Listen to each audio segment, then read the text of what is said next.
Hi guys, this is Bivu Kalyan. I recently graduated from IIT Kharagpur and started my job in a fintech company.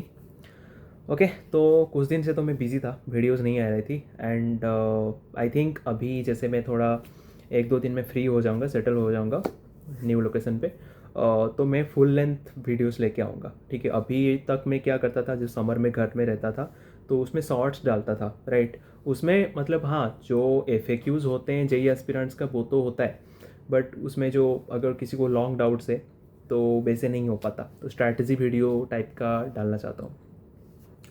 Okay, anyways तो मतलब यही 5 minute का ही रहेगा, 5-6 minute का. ठीक है, फिर उसमें हम लोग बात करेंगे जो जेई एस्पिरेंट को जो प्रॉब्लम होता है, general issues and all. Okay, तो पहला चीज़ ये है, आज हम डिस्कस करते हैं ड्रॉपर्स के बारे में. ड्रॉपर्स के लिए क्या परफेक्ट जेई स्ट्रैटेजी रहनी चाहिए स्टार्टिंग फ्रॉम नाउ, क्योंकि ड्रॉपर्स लोगों को मतलब कोई इतना बात भी नहीं करता एंड बहुत दिक्कत आता है, राइट.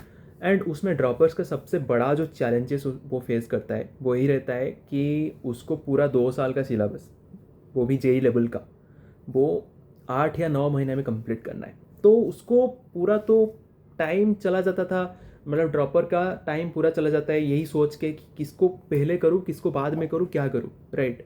तो यही चीज़ है. तो मतलब हमको कम टाइम में बहुत ज़्यादा चीज़ करना है, तो इसीलिए ड्रॉपर्स का सिलेक्शन थोड़ा भी कम होता है. बट ऐसा नहीं कि सिलेक्शन नहीं होता है. मेरे IIT खड़गपुर में बहुत ज़्यादा दोस्त थे, तो लाइक उसमें बहुत दोस्त ड्रॉपर्स भी थे और उन्होंने अच्छा रैंक लेके फिर IIT खड़गपुर ज्वाइन किया था, राइट. तो ऐसे कुछ नहीं है.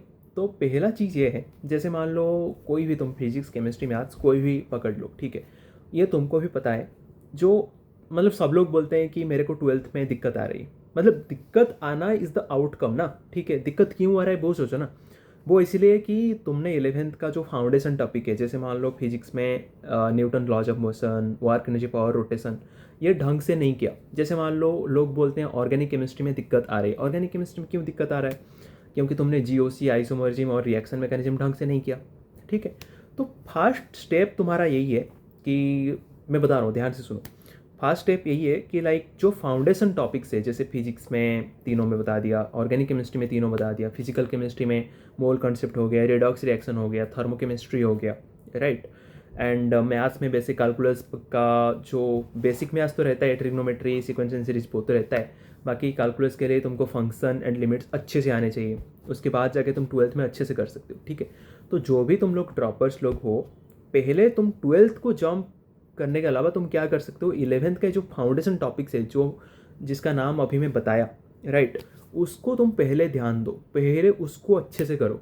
थोड़ा टाइम लगेगा, ठीक है, but this is a systematic approach. कि अगर तुमने ये कर लिया, जैसे फिजिक्स में कोर टॉपिक्स कर लिया, ऑर्गेनिक केमिस्ट्री में कोर टॉपिक्स कर लिए, फिजिकल केमिस्ट्री में कर लिए, मैथ्स में कर लिए, ठीक है, वैसे इनऑर्गेनिक केमिस्ट्री में केमिकल बॉन्डिंग है, ठीक है, वही एक चैप्टर में मानता हूँ वो कोर टॉपिक है. ओके, अगर तुमने कोर टॉपिक ढंग से कर लिया, चाहे वो 2 महीना क्यों ना लगे, 2 महीना 2.5 मंथ्स क्यों ना लगे, उसके बाद जब तुम 12th स्टार्ट करोगे ना, तो 12th तुम्हें बहुत हलवा लगेगा, मतलब बहुत ईजी लगेगा, राइट. एंड तुमसे सबसे जो इम्पोर्टेंट थिंग, तुमसे क्वेश्चन बनने लगेगा. ओके, ये फर्स्ट पॉइंट हमेशा याद रखो, जो भी ड्रॉपर, ये मिस्टेक्स तुम लोग करते हो. ओके, सेकंड चीज़ ये है, सेकंड चीज़ तुम्हारा है कि भाई जो है, हम लोग थ्योरी पे ज़्यादा ध्यान देते हैं. बहुत जेई एस्पिरेंट्स यही गलती करते हैं. मुझे एक चीज़ बताओ, जेई का मेन एम क्या है? JEE exam mains and advance तुम लोग जो देते हो, उसका मेन एम क्या है? कि हमको प्रॉब्लम सॉल्व करना है. तो उस थ्योरी का क्या ही फ़ायदा है जिससे प्रॉब्लम ही ना सॉल्व हो? तुम लोग थ्योरी पढ़ते जा रहे हो, पढ़ते जा रहे हो, उससे प्रॉब्लम तो नहीं हो रहा है. तो पहला चीज़ ये है, तुम्हारे अंदर जो प्रॉब्लम सॉल्विंग एबिलिटी वो बिल्ड करना पड़ेगा. वो कैसे बिल्ड करना पड़ेगा? वो टाइम दे के ही बिल्ड होगा. कैसे टाइम दे के बिल्ड होगा, बताता हूँ. जैसे मान लो कोई क्वेश्चन है फिजिक्स में, संगीत से तुमने कोई क्वेश्चन उठा दिया, राइट, या कोई PYQ क्वेश्चन पकड़ लो. ओके, तो उसमें क्या होता है, जो बच्चा है वो लाइक थोड़ा ट्राई करता है, 2-3 मिनट ट्राई करता है, कंसेप्ट वो पढ़ रखा है, कंसेप्ट पढ़ रखा है, 5 मिनट ट्राई करता है, उसके बाद वो क्लिक नहीं करता है, फिर क्या करता है, तुरंत सोल्यूशन देख लेता है. तो इससे क्या होता है, इससे जो तुम्हारा माइंड में जो मतलब सिस्टमेटिक अप्रोच बनता है ना, कोई भी प्रॉब्लम मतलब जैसे तुम्हारे पास आ जाता है, तो उसको जो मतलब स्टार्ट करने का जो सिस्टमेटिक अप्रोच है वो तुम मिस कर जाते हो. वो मतलब थॉट प्रोसेस बिल्डअप नहीं हो पाता. जैसे वो थॉट प्रोसेस बिल्डअप नहीं हो पाता। और जेई एडवांस में क्या है, बेसिकली जेई मेंस में तो वैसे ही है कि जो भी क्वेश्चन आएगा पूरा नया क्वेश्चन आएगा, वो क्वेश्चन तुमने पहले कभी देखा नहीं होगा, तो वहाँ फंस जाते हैं बच्चे। तो पहला चीज़ ये है, अगर तुमको टाइम लग रहा है किसी भी सब्जेक्ट में, फिजिक्स केमिस्ट्री मैथ किसी भी सब्जेक्ट में, अगर तुम्हें टाइम लग रहा है इनिशियली तो टाइम दो। एक क्वेश्चन को 10 मिनट भी अगर सोचने के लिए लग रहा है तो सोचो, ठीक है। जैसे सोचोगे तुम्हारा माइंड उतना ज़्यादा डेवलप होगा। सोल्यूशन पे तुरंत जंप मत करो, ओके। जैसे मेरे को, मैं जब 12th में था, जुलाई में मैं सीरियस प्रिपरेशन स्टार्ट किया, तो उस टाइम मैं एक एक क्वेश्चन को आधा घंटा देता था, क्योंकि 11th में वो मेरा बिल्डअप नहीं होता था, राइट। 12th में जैसे मेरा उस टाइम में आधा घंटा दिया, फिर उसके बाद अंडरस्टैंडिंग बिल्ड हुआ, ठीक है।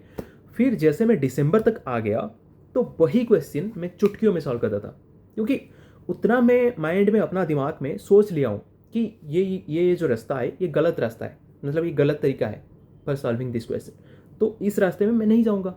सिंपल सा बात है ना। तो यही चीज़ है, यही चीज़ तुम लोगों को अपने अंदर बिल्ड करना है, ठीक है। बाकी ये चीज़ है कि अपना कॉन्फिडेंस रखो, ओके, ठीक है, वो सबसे इम्पोर्टेंट चीज़ है। And this is part 1 for dropper series.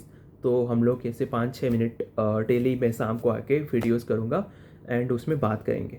और तुम्हारा जो भी डाउट्स है, मतलब जो मुझे कवर करनी चाहिए, जिस पे मुझे स्ट्रैटेजी बनानी चाहिए तुमको, तुम्हारे लिए, तो वो तुम मुझे टेलीग्राम ग्रुप में आके पूछ सकते हो, ओके। ठीक है, चलो तब तक के लिए बाय बाय, टाटा।